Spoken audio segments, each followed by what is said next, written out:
Well, hello everybody. World of Warcraft's had a little bit of a situation again. This does keep on happening. It's now kind of two patches in a row that we've had issues, and I think we actually need to talk about that. Or at least it's worth talking about, or it's interesting. So we did this video, right, like 2 or 3 days ago, basically about the world building actually being pretty damn great in this patch, and I totally stand by that. Like, seriously, if you're going in, you've got like Dialogue UI and Plumber installed, you're reading all of the lore and stuff, it's actually pretty cool, right? There's this big sense of like mystery and, you know, and myth and legend to the place, and that comes off great. But of course, if you go to the comments of that video, or really to the comments just about anywhere in World of Warcraft, you can see that this patch has not really went down that well. And it's for some similar reasons to patch 11.0.5. And it's really going to hurt World of Warcraft if this ends up being a pattern, especially because they want us right now to be excited for patch 11.1. They did a WoWcast, and there's actually some really cool things. I mean, the Renown track in the raid, that actually seems pretty dope.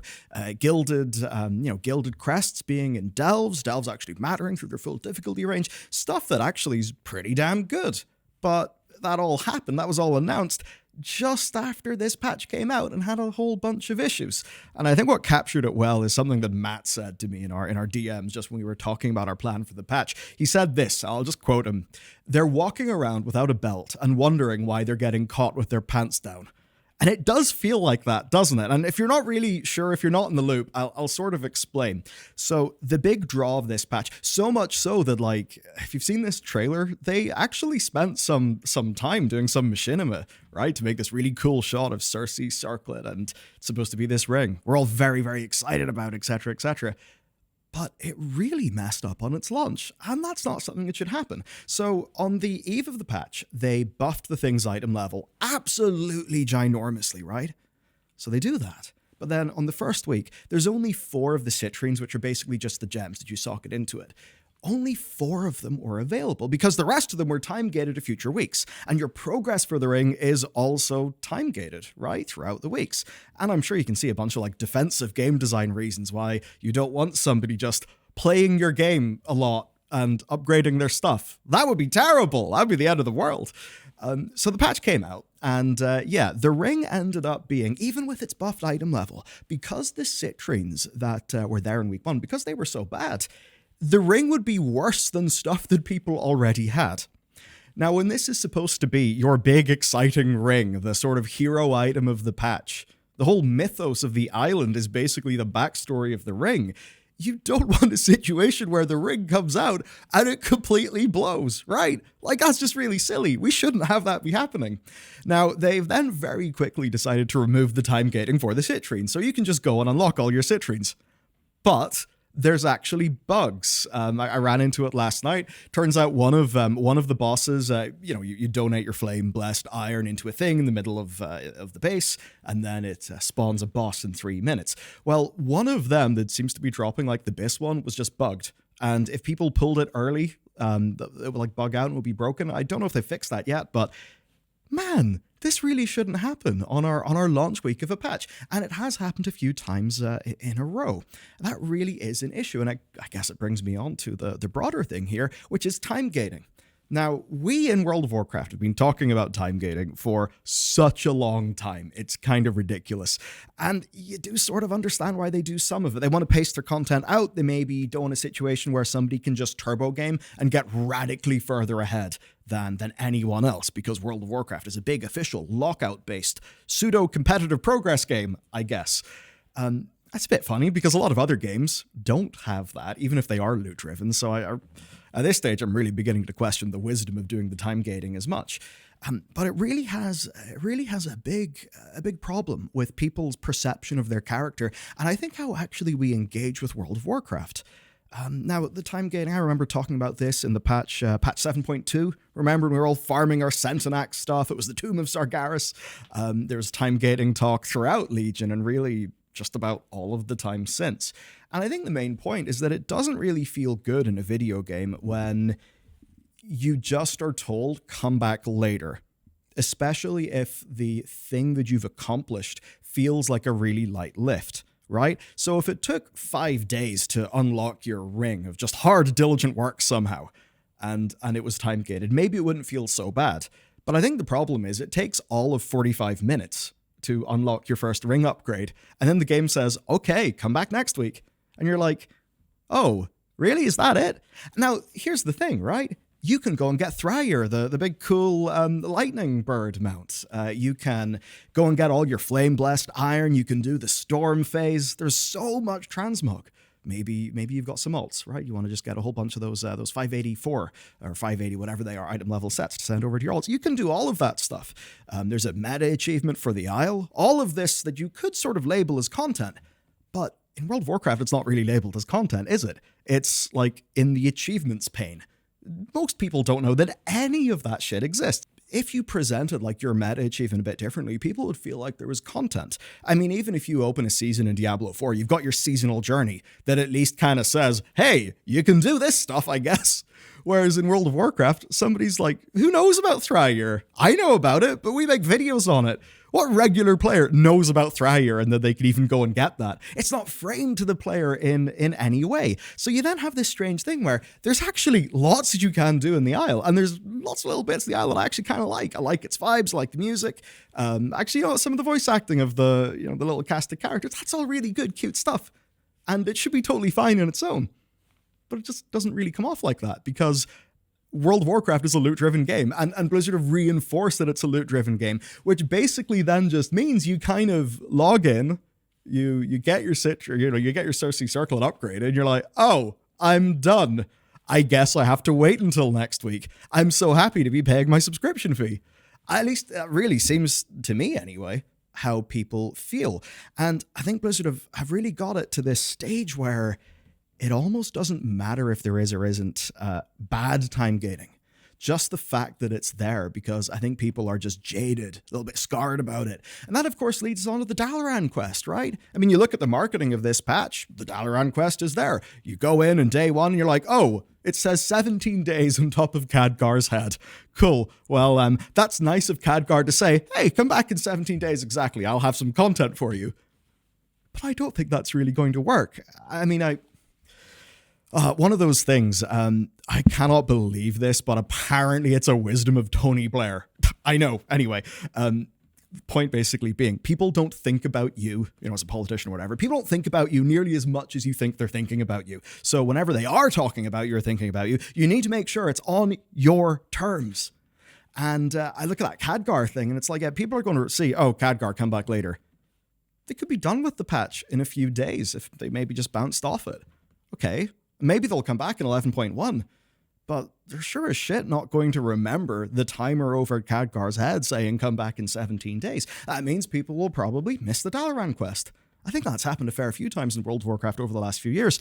And, we had a problem, like say that video we did about the world building, the story, that kind of thing. So many of the comments like, WoW's lore is totally trash. This is absolute slop. Dead since the Shadowlands. And hey, you saw our Shadowlands content, right? Like, good Lord, those were dark times. Gotta admit, they were kind of fun.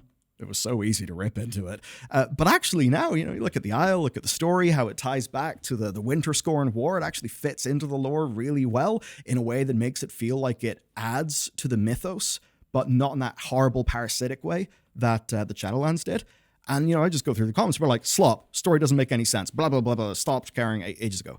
I can understand that from Shadowlands. But the thing is, Blizzard have actually improved that lore.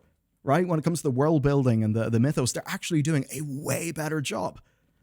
But kind of sabotage themselves a little bit. If you want people to care about Khadgar, I think time gating the Khadgar quest until January, that doesn't really help. Not everybody logs in every week. People are going to forget. And that then brings me to the big thing here. You know the way people say, like, don't judge a book by its cover. Now, the only reason not the only reason, but people say that because everyone judges a book by its cover. Like, obviously, everyone does. First impressions actually do count, first impressions count. 11.05 had really rough first impressions. If you weren't there for that, basically, the patch had so many bugs. It was like flipping ridiculous. They had this Codex of Chromie event. Hey, still in the game. You can go and play it. But the Codex of Chromie was just... It was nothing. Like, it was slop. I'm not criticizing the devs. I think that it's time. is the problem. I mean, if you actually were aware of the beta data mining for the Awakening the Machine event. Now, Awakening the Machine, pure slop, zero gameplay, absolute snooze fest. Here's the thing, though. Oh, it was supposed to have, like, way more difficulty, way more content, achievements. It actually seemed like they were gearing it up to be a properly designed challenge. It had Torghast-like, abilities and stuff, so you could actually choose powers maybe after every few waves. So they really, at some point, were trying to do something there. But obviously, the expansion had to come out when it came out. So they had to cut all the scope out of that feature, meaning we have this sort of disembodied ghost, reanimated corpse version of Awakening the Machine. That's what the Codex or Chromie felt like to me in 10.05. And then you go through so many other aspects of 10.05. Like, do you remember when we just used to get, it's WoW's 17th anniversary. Here's a 17% XP buff. Now they only give you 10, and you've got to do a really, really, really, really annoying daily quest to get the other 10%. And it's like, guys, that's not a good first impression for your game. What are you doing? This isn't helping. And lots of other things. I mean, let's take the bronze tokens, or whatever they're called. Bronze celebration tokens. Those had this rate of acquisition that was glacial, to the point where people are thinking, okay, right, I have got 12 weeks to do this content. If I do this amount of gameplay daily, yada, yada, yada. No, nobody wants to think about a game like that. And then you've got the new raid, which, had pretty poorly itemized gear that I think for a lot of people was basically useless, but that also shipped with absurd rock hard difficulties, such that Blizzard had to just nerf it and nerf it and nerf it and nerf it. And all of that happened in like the first week. And the thing is, there was really good, like not amazing changes, but they did hit the big red button of, we need to pull an Oprah and just give people shit because they're not happy. And so now, your characters are practically drowning with currency for the anniversary event. And indeed, if you're doing Siren Isle, because those count as like weeklies, those have also got loads of bronze tokens. So yeah, you'll totally get stuff from that event. But the point basically is bad first impressions, right? Bad first impressions. And that really was a shame because barring a few things, I think War Within was a really strong launch. I really appreciate how they upped their game in so many ways, even the way they were handling the story, the way that you actually got a complete self-contained story by doing the full level up MSQ through to the end of the campaign. I was really pleased with that. And then going and doing all the side quests. They really were trying to cook as hard as they could on just on the lore, on the world building. And that energy is carried through to the Siren Isle, which is why I find the Siren Isle to be really likable and kind of frustrating. But the thing is, I've already completed my goals for this season, We've defeated Ansurek, right? I don't necessarily need Cersei's circlet. Certainly, I don't need it to be super powerful. I've basically done the stuff that I want to do in this character. There's a few other things I want to do, but it doesn't matter to me that much, right? And so I look at the Isle, I think about World of Warcraft. It's that challenging thing when, you almost become like a current affairs person, right? Like I'm a current affairs anchor for World of Warcraft, It means that so much of how I think about the game is like, okay, I look at this lore, I look at those tablets, and I think, well, what does this mean for the future of the game? What does this mean for Blizzard's ability to create good mythos? And I get really jazzed about that. But then a lot of players who have marketed to them, this is Cersei's circlet. It is very, very pog. You will want it. And then they come in. And it's not pog at all. It is, in fact, double plus bad. There's going to be a divide between you and me, right? And I need to be more aware of that. I definitely need to be more aware of that. One of the things me and Matt had a big discussion of is how we actually got the best of this patch by playing it on PTR when we didn't give a shit about any of the player power stuff, because all we were doing was thinking about the lore, thinking about the story, thinking about actually a lot of the intricacies that they put together. And even on patch day, jumping into to the initial quest, teleported miles underground. Yeah, I did feel like, oh man, I remember when I first went to Ulduar or Uldaman when I was far younger and fresh, and not full of the scars of life. Weren't those the days? That's how I kind of felt. Just a little tinge of that in Siren Isle. I was really happy about that. Then you just look at everything else and you're like, man, what's going on? What's going on? And this is rough for Blizzard because it torpedoes their PR. It shoots them in the foot.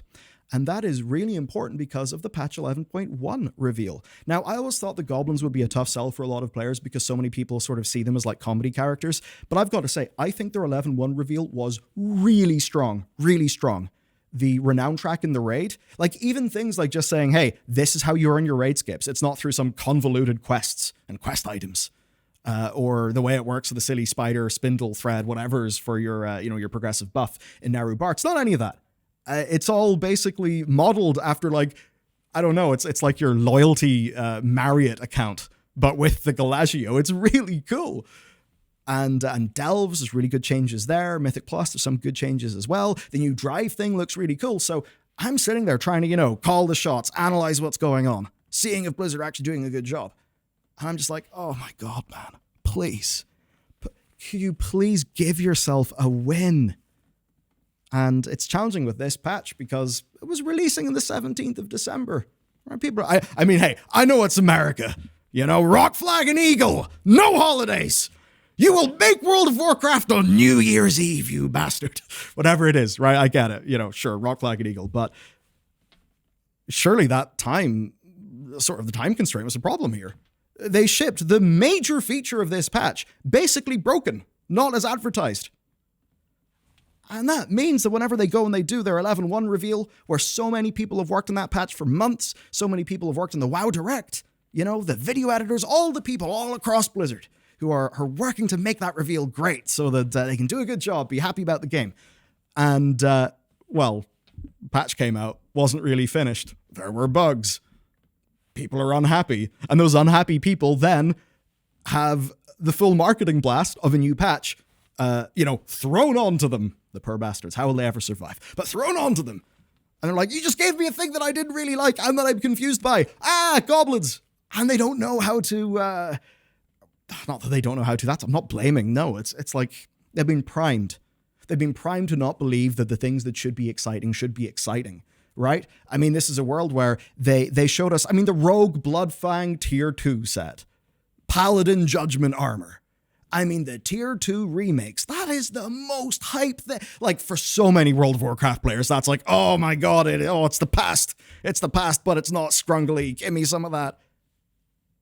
And then the anniversary patch happened, and the acquisition wasn't where it should have been. And then those players felt disappointed by the thing that they should have been excited about. And that then means whenever you try to get them excited about, what are next, they're not going to be excited about it. And there's other issues too, systemic ones. We just got to call it in rares. We got to call it in rares. The way sometimes people say that like creative constraints are the most important thing.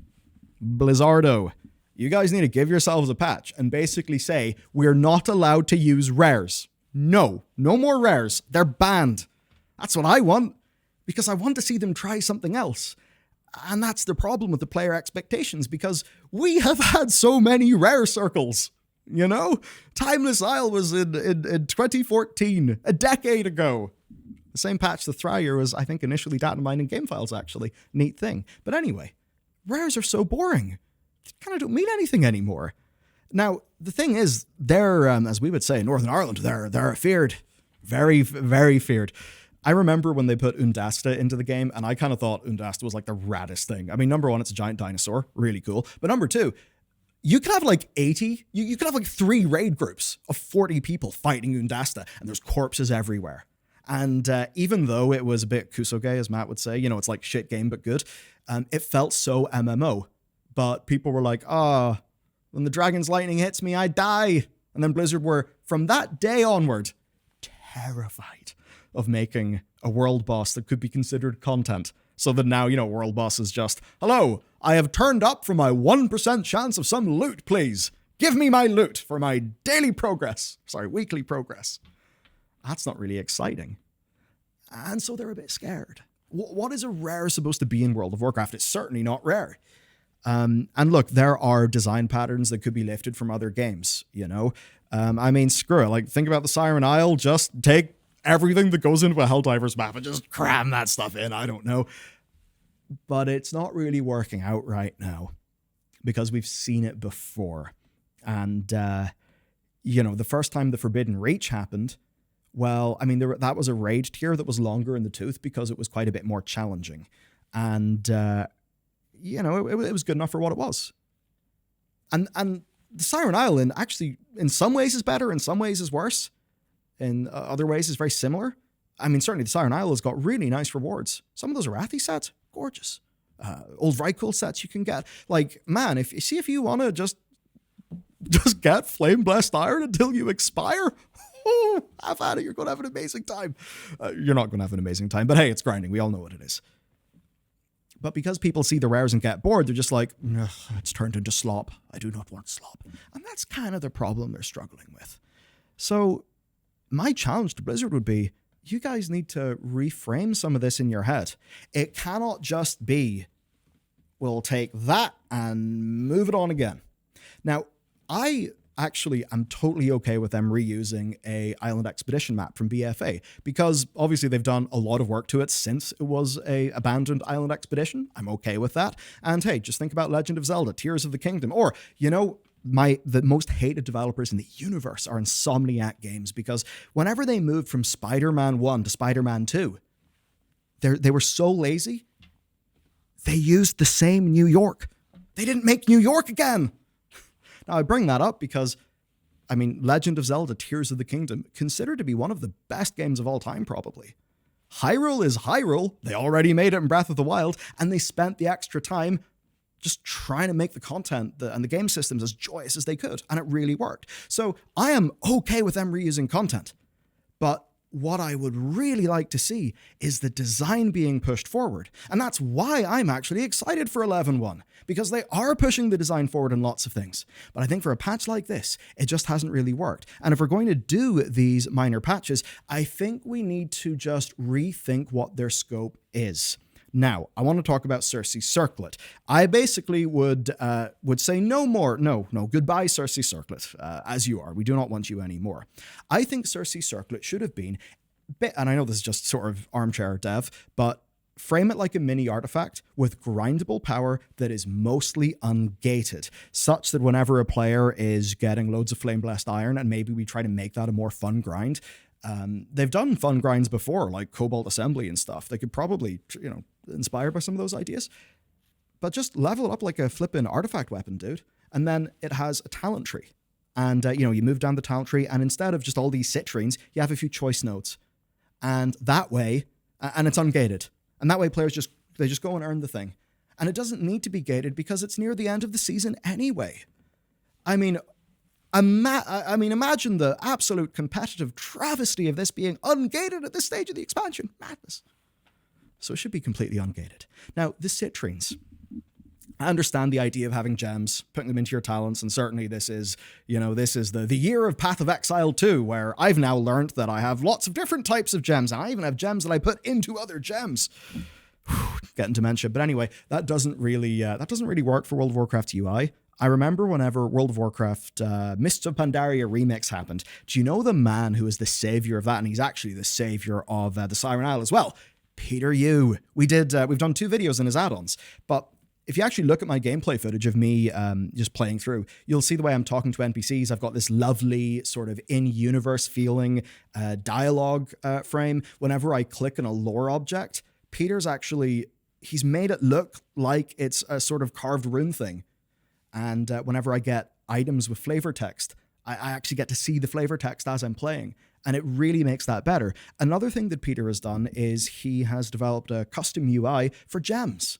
And it means that whenever I'm swapping gems in my Cersei Circlet, very fun, it's actually not a UI travesty nightmare horrorscape. And in Mists of Pandaria Remix as well, with the gems and that, again, Peter's work just made that feel playable as opposed to what Blizzard had been doing themselves, stock. And I think that just means, Blizzard, if you guys want to do gems in this really more involved way, more involved than just a stat gem and a prismatic socket, I think we really need to change what our gem UI is. I think things like this shouldn't really be on gems anyway. They just need to do it differently. Now, the other thing that I think is, could this patch not be evergreen? Is there a way that this could have been evergreen? Because the other problem, and I think this is really major, and I don't want to blame Blizzard too much because almost all the big live service companies are running into this issue right now. This is not evergreen, and that makes it feel disposable. Now, the funny thing is, it is evergreen in some ways, because that Flame Blessed Iron, hey, it could be 2048. Yeah, 24 years from now, when we're all living in our, artificial intelligence pods of some form, and you could log into World of Warcraft expansion 53, because of course they'll all just be made by an AI by then. It'll be fine. And you could go and get your Flame Blessed Iron. And you're like, oh, fantastic. I missed that transmog set 24 years ago. Yeah, sure. But the game is framed by gear. And that gear is not evergreen. And we're very rapidly going to outpace what is there on the Siren Isle, to the point where, you look at a mob and it just falls over and dies, and that doesn't feel like content anymore, and it's not gameplay. So I would think, like, Blizzard, how could you make this evergreen? And the bit that frustrates me is, this was an island expedition. Do you know what was really neat about island expeditions, guys? NPCs that, like... man, AI is such a polluted word, but the NPC AI for the opposing team in PvE island expeditions was sick. Could we not try to do something there? Even I think about Plunderstorm. I don't even know what the lore framing of Plunderstorm was, but it was basically, hey, there's loot everywhere. Let's go and get it. We're pirates, baby. Why is the Siren Isle not perhaps a little bit more like that? With, events just popping off all the time, not just we rotate between 3 rares that spawn in caves. The goblins bring explosives to their cave. The Arathi, they shoot bombs at their cave. Sorry, cannons. Feels cookie cutter. Now, there are things in this patch I appreciate. And I want to, one of the things across this channel and across our news channel, and especially like even, going to BlizzCon, going to, not to GDC, to Gamescom, talking to devs, seriously, almost all game devs want to make good games, right? And one of the things that means they can't is timelines, scope.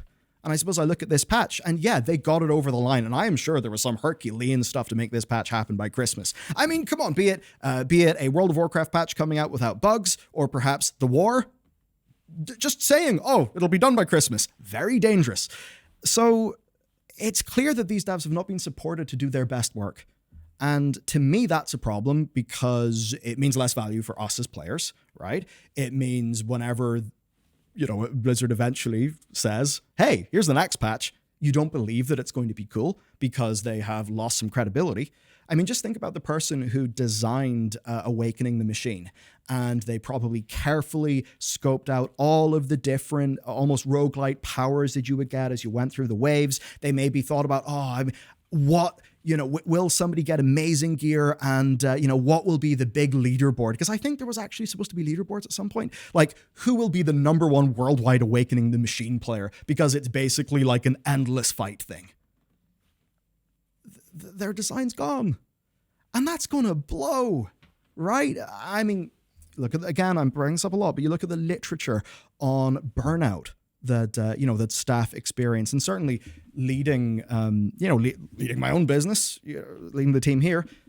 The thing that's, I don't want to say like changed, because it's not that I didn't believe in it. It's more the thing I'm really trying to be more and more and more aware of is I need people to feel like they actually have a say in things, obviously, and they have a say in their circumstances, the conditions of their work, the timelines of their work, because if they don't feel that, they will be burnt out.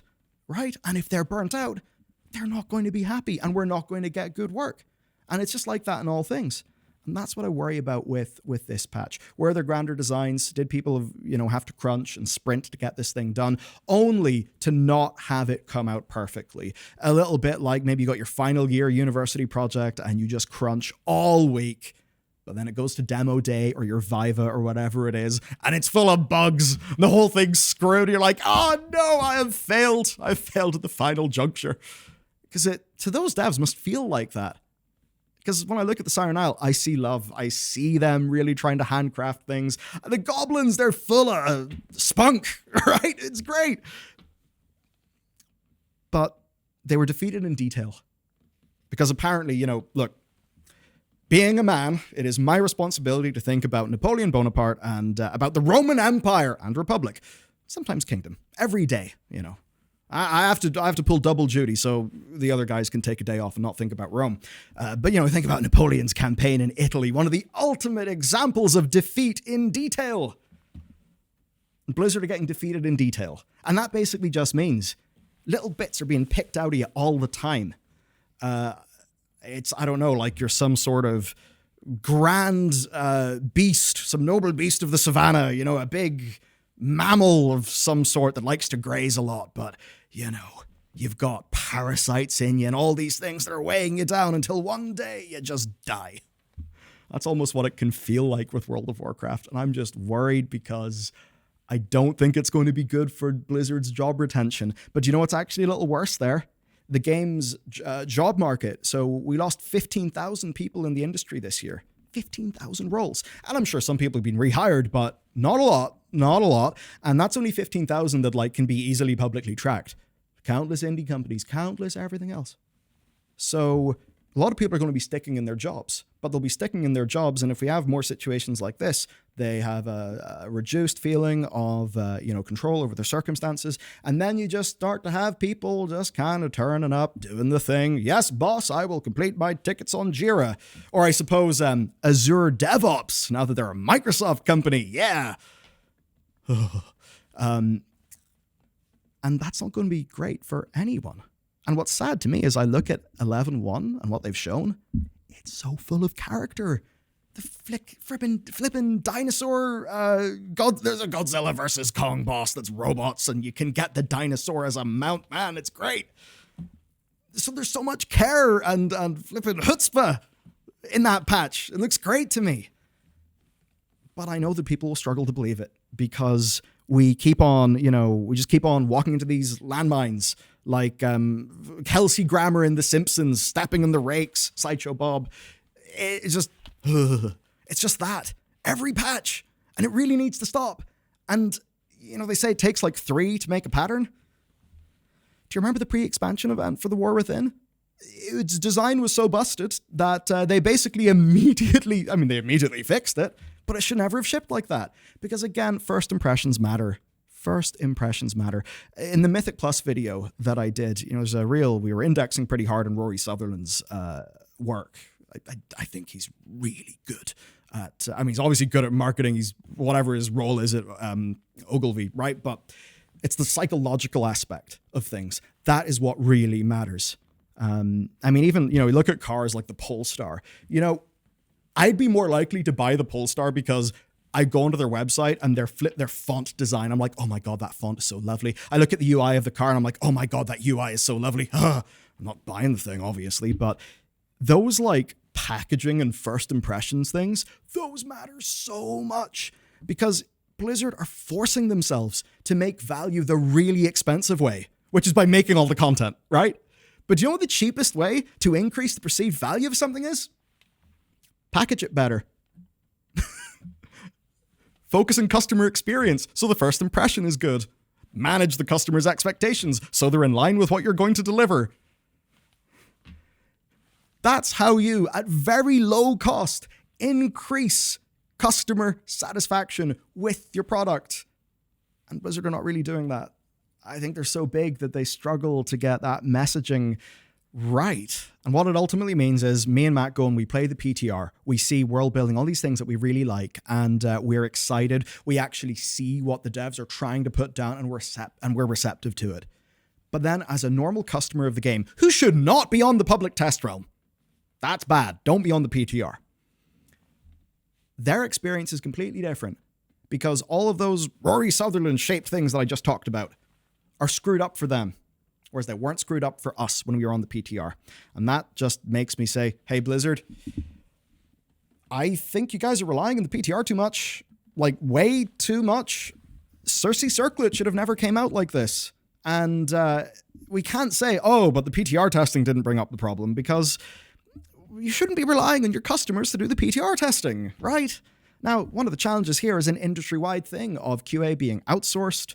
I know Blizzard lost loads of QA, loads of good people in Austin, in Texas, where there was a lot of BattleNet, a lot of IT, a lot of QA was located there. They were gone, and that brutal stuff. Because QA can be bugs, but it's got to be does this feature actually match its intended design? And we should not have to rely on players to do that. World of Warcraft will always be walking into landmines if it is relying on the public test realm in this way. Now, one of the things you'll probably notice is, Jesus Christ, there's never not a PTR these bloody days. kind of says to me they really need the PTR. And their dev pace is so blistering that as soon as a patch comes out, immediately PTR for next patch. Yet there's not enough time to actually act on design feedback. Because, again, this isn't some indie team where, a few of the devs can pull an all-nighter and fix the problem. It doesn't work like that at a big company, especially when those people will be allocated to stuff on the next patch or something. So that if they then burn the candle at both ends to fix current patch, guess what happens? They're behind on the next patch. Boy, it's hard. It is hard. And I think they need to do something.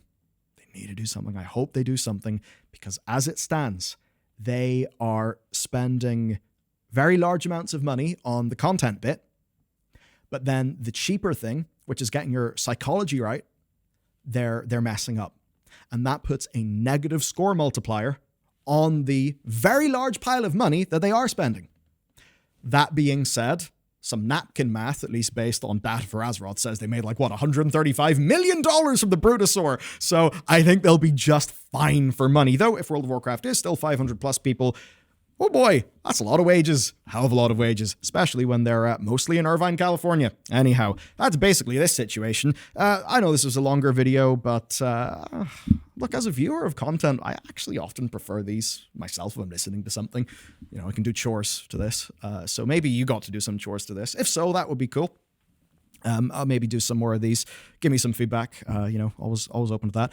Tomorrow will be a big video on 11.1 because there's actually so much really good stuff there. And design decisions that I respect. Some things where I wish they went a bit further, but I like the direction they're going in. And I mean, as I said, the patch looks like it's full of spunk and I don't know, pizzazz. There we go. That's more family friendly. It's full of pizzazz. That looks pretty good. Anyway, have a nice night. My face will disappear and it will be replaced by a video. You can click in that video. I promise you I'll select a cool one.